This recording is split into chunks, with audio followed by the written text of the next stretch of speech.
जो property tax है वो आपके इल्म में है कि इस वक्त जो उसकी कलेक्शन है वो प्रोविंशियल गवर्नमेंट करती है through excise and taxation department, और वो कलेक्शन करने के बाद हम उसको डिस्ट्रीब्यूट कर देते हैं। जो हमारी DMCs थी उनके पास चला जाता था, जो उनका शेयर होता था। तो इस पर काफ़ी अर्से से काम हो रहा था और उसमें प्लान ये है कि ये कलेक्शन भी जो है वो लोकल काउंसिल्स को दे दी जाए। उस हवाले से 2 कमेटीज़ बनाई गई हैं। एक कमेटी की सरबराही करेंगे सेक्रेटरी लॉ और दूसरी कमेटी की सरबराही करेंगे चेयरमैन PND बोर्ड। 15 दिन के अंदर ये दोनों कमेटीज़ अपनी रिपोर्ट्स दे देंगी और उसके बाद जो कलेक्शन ऑफ प्रॉपर्टी टैक्स है वो भी सूबाई हुकूमत से लेकर जो है वो वापस काउंसिल्स को, लोकल काउंसिल्स को ट्रांसफ़र हो जाएगा और ये काम करेगा। ये मैं समझता हूँ एक अच्छी चीज़ है। इसके साथ साथ सिंध एजुकेशन फाउंडेशन के सर्विस रूल्स थे, वो काबीना ने अप्रूव किए हैं। सिंध थैलीसीमिया एंड होमोग्लोबिनोपैथी फाउंडेशन, ये हमारे कानून है 2013 का, उसकी रिक्वायरमेंट थी कि एक फाउंडेशन बननी चाहिए। आज काबीना ने उस फाउंडेशन को कायम करने की मंजूरी दे दी है। उसके साथ एक हमारा ट्रांसपोर्ट डिपार्टमेंट का एक एजेंडा आइटम था, लेकिन वो कोई इतना खैर तफसील में जाने की ज़रूरत नहीं है कि जो बसेस आ रही हैं कराची शहर में, चूँकि डॉलर्स काफ़ी फ्लक्चुएट होते हैं तो उसमें थोड़ा सा एक टेक्निकल इशू था, उसको मंजूर कर लिया काबीना ने। एक अमेंडमेंट्स कुछ किए हमने Sindh reproductive health care rights act 2019 में, ये भी हेल्थ डिपार्टमेंट का ही था, पॉपुलेशन वेलफेयर का, उन्होंने वो किया है, काबीना ने उसकी मंजूरी दे दी। डाउ university of health sciences act 2004 में कुछ तरामीम थी, उसकी काबीना ने मंजूरी दे दी है। और उसके साथ साथ 200 एकड़ ज़मीन जो है पाकिस्तान नेवी को देने की मंजूरी पहले दी गई थी, उसकी रेट्स का इशू था, वो आज काबीना ने मंजूर कर लिया है। और खैरपुर स्पेशल इकोनॉमिक जोन जो है उसकी एडमिनिस्ट्रेशन हैंड ओवर कर दी गई है Sindh economic zones management company को, जो सिंध गवर्नमेंट की कंपनी है, और उसको हैंड ओवर कर दी गई है। पहले ये कमिश्नर कराची के पास थी, कमिश्नर खैरपुर के पास थी वो। तो उसके साथ साथ एक और इम्पॉर्टेंट चीज़ थी जिस पर अभी फैसला हुआ नहीं है, ये आगे कैबिनेट मीटिंग में आ जाएगा, जिस पर आजकल बड़ा शोर मचा हुआ है, लोकल गवर्नमेंट का जो कानून है उस पर। ये बात मैंने कल भी कही थी, गालिबन परसों भी कही, लेकिन अभी जो सिंध असम्बली में हालिया पिछले सेशन में जो अमेंडमेंट्स हुई थी वो लोकल गवर्नमेंट एक्ट के अंदर तरमीम हुई थी, और उसकी बुनियादी वजह ये थी कि इलेक्शन कमीशन का ये मुतालबा था, उन्होंने ख़त भी लिखा और कहा, आप सबको पता है कि 1 दिसंबर 2021 से पहले प्रोविंशियल गवर्नमेंट ने उनको जो डिलिमिटेशन के हवाले से कानून है, जो शिके हैं, उसमें तरमीम करके देना है, वरना वो जो 2013 का पुराना कानून था उसके मुताबिक डिलिमिटेशन का आगाज़ कर देंगे। इसलिए हमें ये जल्दी थी कि डिलिमिटेशन के हवाले से जो सेक्शन है उसके अंदर हम तरामीम करें, और वह असम्बली ने कर ली। उसके साथ साथ कुछ और छोटी छोटी चेंजेस थी जो हमने बेहतर समझा करनी, लेकिन बहरहाल अपोजिशन का उस पर एतराज़ है, और मैं फिर कह रहा हूँ कि हम उस पर बात करने को तैयार हैं। जिसमें हमने ये किया कि जी जो मेयर का इलेक्शन है उसको सीक्रेट बैलेट के जरिए होना चाहिए, या चेयरमैन के इलेक्शन सीक्रेट बैलेट से होने चाहिए। हमने ये प्रोविज़न दिया कि जी जो मेयर का कैंडिडेट होगा या चेयरमैन का कैंडिडेट होगा उसके लिए ज़रूरी नहीं है कि उस काउंसिल का मेंबर हो, कोई बाहर से फ़र्द आकर भी उस इलेक्शन में कंटेस्ट कर सकता है, लेकिन बहरहाल उसको इलेक्शन में कामयाब होना पड़ेगा मेयर बनने के लिए, चेयरमैन बनने के लिए। एक ये था कि जो बल्दिया के पास डिस्पेंसरीज़ हैं, हॉस्पिटल्स हैं, कुछ बड़े बड़े स्कूल्स हैं जिनकी तादाद कम है, और बल्दिया के पास जो वसाइल हैं उन वसाइल के सामने रखें तो उनको प्रॉपर तरीके से वो चला भी नहीं पा रहे हैं। तो हमारी तो ख्वाहिश ये थी, नेक नीयती से ये काम किया गया कि लोकल गवर्नमेंट अपना काम करे, और जो हेल्थ और एजुकेशन का काम जो मोस्टली प्रोविंशियल गवर्नमेंट के पास है, ये जो शोबे हैं, जो हॉस्पिटल्स और स्कूल और डिस्पेंसरीज चली जाएँ ताकि हम उसको बेहतर करें। और कराची शहर में ख़ासतौर पे अगर अब्बासी शहर हॉस्पिटल बहुत अच्छा हो जाए, अगर इनका जो Karachi institute of health heart disease है उसको अगर NICVD टेक ओवर कर ले, इस तरह बेहतर उसको करके चला लें, ऐसे ही DDC उसको चला लें, तो शायद कराची के लोगों को बेहतर सेहत की सहूलतें मिल सकती हैं। लेकिन इस पर भी अगर अपोजिशन ये समझती है कि जी ये फैसला ठीक नहीं है और ये बल्दिया के पास ही रहने चाहिए, इस पर भी हमारी कोई ज़िद नहीं है, हम इस पर भी बातचीत करना चाहते हैं।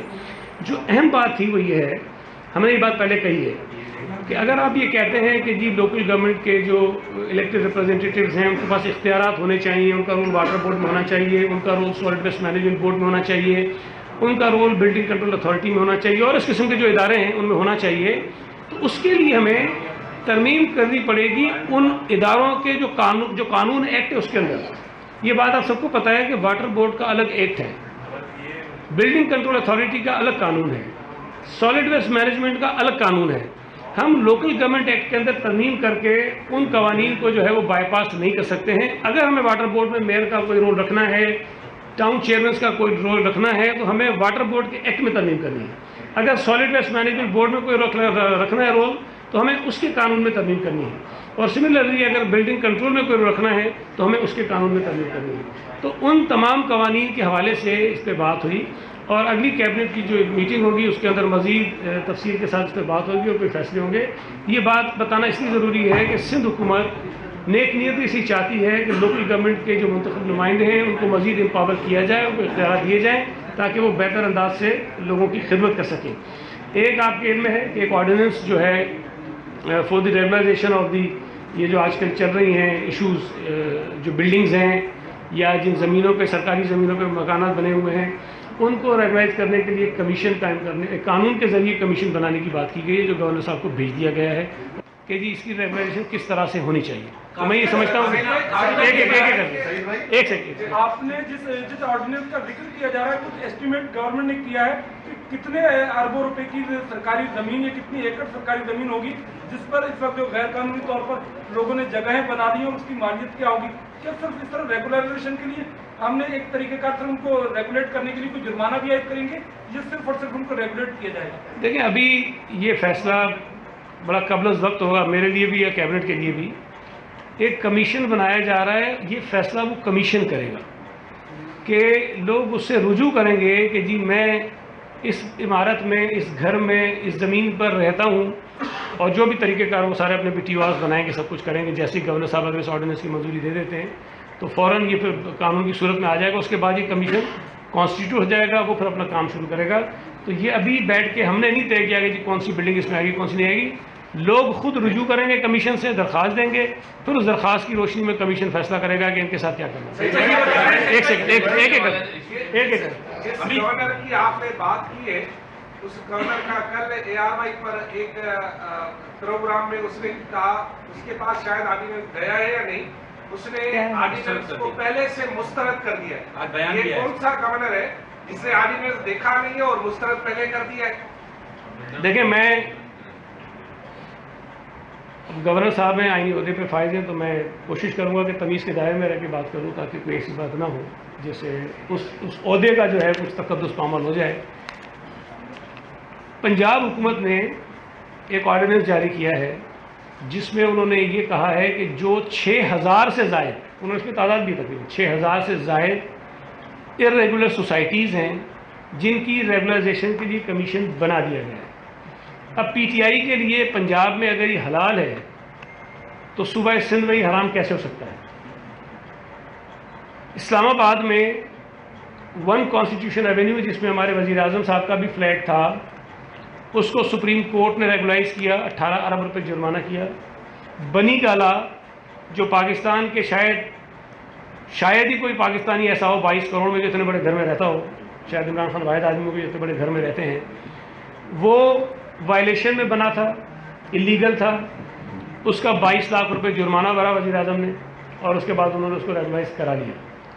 तो मैं ये समझता हूँ कि गवर्नर साहब को पहले उसको ऑर्डिनेंस को पढ़ना चाहिए, समझना चाहिए और फिर उन बातों को याद रखना चाहिए जो इनके लोग जाके वहाँ ड्रामेबाजी करते हैं नस्ला टावर के बाहर खड़े होकर, गुज्जर नाले के पास खड़े होकर जो अदाकारियाँ करते हैं ना, उनको देखना चाहिए कि बाहर जाकर आप लोगों को उकसाते हैं जिनके घर टूट रहे होते हैं कि एहतजाज करो, सड़कों पे आओ, हंगामाराई करो, हुकूमत के खिलाफ हो जाओ। लेकिन असम्बली में जब हम कोई ऐसा रास्ता तलाश करने की कोशिश करते हैं कि जिनके घरों को बचाया जाए तो उसकी मुखालफत करते हैं। तो मैं तो सूबा सिंध के लोगों से कहूँगा कि इनको पहचाने, चाहे PTI हो। ये अदाकार हैं, ड्रामेबाज हैं, ये चाहते हैं कि सूबे में बदअमनी रहे, लोगों में बेचैनी रहे, लोगों के घर टूटे ताकि वो सड़कों पे आएँ। इनका मसला ये नहीं है कि लोगों के मसले हल हों। तो ये अगर गवर्नर साहब ने कहा है तो बहुत अफसोस की बात है। तो मैं गुजारिश इनसे करूँगा कि पंजाब का जो ऑर्डिनेंस आया है मैं भेज दूँगा आपको, आप पहुँचा दीजिएगा उनको, वो पढ़ लें कि उसके अंदर क्या है। और अगर सूबा सिंध की हुकूमत अपने सूबे में रहने वाले लोगों की भलाई के लिए कुछ कर रही है कि उनके सरों पर जो छतें हैं वो महफूज रहें, वो दरबदर ना हो, तो इसको बजाय इसके कि अगर अप्रिशिएट नहीं करते तो कम अज़ कम इस पर तनकीद नहीं करेगा। जमीनी हक़ाइक़ को देखा जाए तो लैंड ग्रेबर्स यही करते हैं कि किसी सरकारी जमीन पे झुग्गियां बनाते हैं, मजदूरी लोगों को बिठाते हैं, उसके बाद जो है वो कोई स्टे लेके और वो कब्जा पक्का दिलवाते हैं अपना। खासतौर पे कराची शहर में तो ये मसला सबसे ज्यादा जो है वो तो ये तरीका इस्तेमाल किया गया। तो आप किस तरह तफरीक करेंगे, किस तरह तस्दीक करेंगे? एक मुतालबा आज अपोजिशन लीडर की तरफ से भी किया गया कि ऑन ड्यूटी सुप्रीम कोर्ट के किसी जज को क्यों नहीं मुकर्रर किया जाता, क्योंकि रिटायर्ड जो बंदा होता है वो तो जाहिर फारिग ही होता है, उसको तो आप बिठा दें, कोई भी काम करवा दें, कुछ किसी भी चीज पे सिग्नेचर करवा लें, 600 लीटर पेट्रोल दे दें, कुछ और दे दें, तो ये इस तरह आप क्यों मतलब रिटायर्ड पे क्यों जोर दे रहे हैं? ये कहा है उन्होंने, क्यों नहीं? ये उन्होंने कहा है कि रिटायर्ड कुछ भी कर सकता है। हाँ, ये कहा है रिटायर्ड नहीं बल्कि ऑन ड्यूटी हो। नहीं, उन्होंने कहा कि रिटायर्ड कुछ भी कर सकता है 600 लीटर पेट्रोल के लिए ना। तो इनसे पूछे पंजाबी क्यों लगाए, उनसे सवाल करें ना। देखें, ये जितने इस किस्म के कमीशंस बनते हैं जो हुकूमतें बनाती हैं उसमें रिटायर्ड जजेस को ही रखा जाता है। अगर तो पंजाब में रिटायर्ड जज हलाल है तो सिंध में रिटायर्ड जज हराम कैसे हो सकता है? ये दौरे मयार है ना। तो पहले तो वहाँ जाके जवाब दे, जो हुकूमत इनके हाथ में, कानून इनके हाथ में, इन्होंने खुद बनाया है। दूसरी बात जो आपने कही, देखिए जब ये इतना वावेला नहीं भी था ना, ये जो एंटी इंक्रोचमेंट ड्राइव्स का, उससे पहले भी ऐसे कवानीन मौजूद थे जब कच्ची आबादियों को रेगुलाइज किया जाता था। उस वक्त की हुकूमतों ने, हमारी हुकूमत ने, उनसे पहले भी, जिया के दौर में भी होता रहा, उससे पहले भी होता रहा। तो जब वो रेगुलाइजेशन करते हैं तो उसके कुछ ना कुछ क्राइटेरियाज बनाते हैं। मुझे याद है कि एक मरतबा कोई कानून बना के 1987 से पहले की जो आबादियाँ हैं वो रेगुलर होंगी, और ये 20-25 साल का अरसा था जब वो लोग वहाँ आबाद थे, उनके घर बन गए थे, वो हुए। फिर उसके बाद इस अरसे को गालिबन 87 से कुछ 4-5-6 साल बढ़ा दिया गया कि जी 92 तक 93 तक जो होंगे उनको किया जाएगा। तो ये वक्त के साथ साथ ऐसा नहीं होता कि कल या परसों या साल पहले किसी ने अगर कब्जा किया है तो आप उसको रेगुलाइज कर देंगे। और मैं फिर कह रहा हूँ कि पहले तो इख्तियार कच्ची आबादियों को रेगुलाइज करने का हुकूमत के पास था ना, अब तो हुकूमत के पास नहीं है, अब तो कमीशन बना दें और वो कमीशन ये फैसला करेगा कि हाँ जी ये आबादी जो है इसको रेगुलाइज होना चाहिए, ये जो इसको नहीं होना चाहिए। बाकी मैं इस बात से इत्तफाक करता हूँ कि जो कब्जा करवाते हैं लोग उनको सजाएं मिलनी चाहिए। एक सेकंड, ठीक है, जो लोग कब्जा करवाते हैं उनको सजाएं मिलनी चाहिए। जो गैर कानूनी कंस्ट्रक्शन करके वो मकानात गरीबों को, लोगों को, आम लोगों को बेच के चले जाते हैं उनको सजा मिलनी चाहिए। जो उनमें आके रहते हैं हम उनको सजा देने में क्यों तुले हुए? तो मैं समझता हूँ थोड़ा सा फर्क महसूस करने की ज़रूरत है। हम इस बात के बिल्कुल हक में हैं कि जिनकी वजह से ये चीज़ें होती हैं, मुस्तफ़ा कमाल ने की है ना, आप पूछें उससे, भाई एमक्यूएम ने की है, आप पूछें उससे। अगर मैंने किया तो मुझे पूछे। अब वहाँ हज़ारों लोग आबाद हो गए, हम मुझसे तो कोई पूछ नहीं रहा है, मुस्तफ़ा कमाल से कोई पूछ नहीं रहा है, एमक्यूएम से कोई पूछ नहीं रहा है, और हम तोड़ने चले उन लोगों के घरों को जिनका कसूर कोई नहीं है। तो ये थोड़ा सा फ़र्क है इसमें। आप जरा ये बताइएगा, हलीम अली शेख साहब ने कहा है कि इस्लामाबाद में कोई ऑर्डिनेंस निकलता है तो अपोजिशन से मुशावरत होती है, लेकिन सिंध में सिर्फ हुकूमत फैसले कर रही है कि जो चोर है वही फैसला कर रहे हैं। क्या कहेंगे? अब जिस आदमी की बात कर रही है वो बेतुकी बातें करने का आदी है और मैं बेतुकी बातों का जवाब देता नहीं। आइन में तरीक़ेकार मौजूद है कि ऑर्डिनेंस कैसे निकलता है, आइन में तरीक़ेकार मौजूद है कि कानून कैसे बनता है। जिस तरह वफाकी हुकूमत ने चोरी से 33 कवानीन जो है आपके ज्वाइंट सेशन में पास करवाए, पता नहीं आधे 1 घंटे में करवाएगा, उसको पढ़ने बैठे तो 4 घंटे लगेंगे आपको, वो जो कानून है 4-5 घंटे लग जाएंगे पढ़ने में, वो पता नहीं 2-2.5 घंटे में सारे पास भी हो गए। ये जिस MD कैट के कानून का आज हम रोना रो रहे हैं, जिसका नुकसान पूरे पाकिस्तान के बच्चों को हुआ है, ये कानून भी कौमी असम्बली ने और सेनेट ने अलग अलग पास नहीं किया, ये भी ज्वाइंट सेशन में ले जाकर ज़बरदस्ती पास करवाया उन्होंने। तो अगर तो ये तरीका उनको अच्छा लगता है तो इन्हीं को मुबारक हो। ऑर्डिनेंस तो हम बहुत, सिंध हुकूमत ने कितने ऑर्डिनेंस जारी किए, हम तो हर चीज़ असम्बली में लेकर आते हैं। अब अगर असम्बली नहीं है और इस वक्त ज़रूरत है इस बात की कि जी गरीबों के जो घर टूट रहे हैं उनको बचाया जाए, तो हमने एक ऑर्डिनेंस अवाम के मफाद में जारी करवाया है, हमने अपने मफाद में नहीं करवाया। बाकी ये जिसको चोर कहते हैं वो कितना चोर है आपको पता है। सर, ये लॉ एंड ऑर्डर का जिन अचानक से बेकाबू हो गया और हमने देखा कि कल एक वकील को भी जो है ना वो शहीद किया गया। हालांकि बताया जा रहा है कि जो DIG जिन जिन इलाकों में DIG जो है ना वो छोड़ के चले गए, वहाँ पर ये सूरत पैदा हुई है। तो आज काबीना में क्या लॉ एंड ऑर्डर के मसले पर कोई तफसीली बातचीत हुई, कोई मैकेनिज्म बना है, कोई आईजी को कोई अहकाम वगैरह दिए नहीं दिए, क्या है? देखिए ये वाकयात जो वाकयात कल हुए थे और बड़े अफसोसनाक थे, डकैती हुई, एक वकील साहब का कत्ल हुआ, इन पर चीफ मिनिस्टर साहब ने कल ही बड़ी तफसील से जो है वो बात की थी, पुलिस से भी बात की, मीटिंग्स भी की और ये टास्क भी दिया पुलिस को कि फौरी तौर पर कातिलों को पकड़ा जाए और उनको कानून के कटघरे में लाया जाए। लेकिन अभी तो देखें, मैं ये नहीं कह सकता कि वो DIG के हटने की वजह से ही वाक़या हो गया होगा।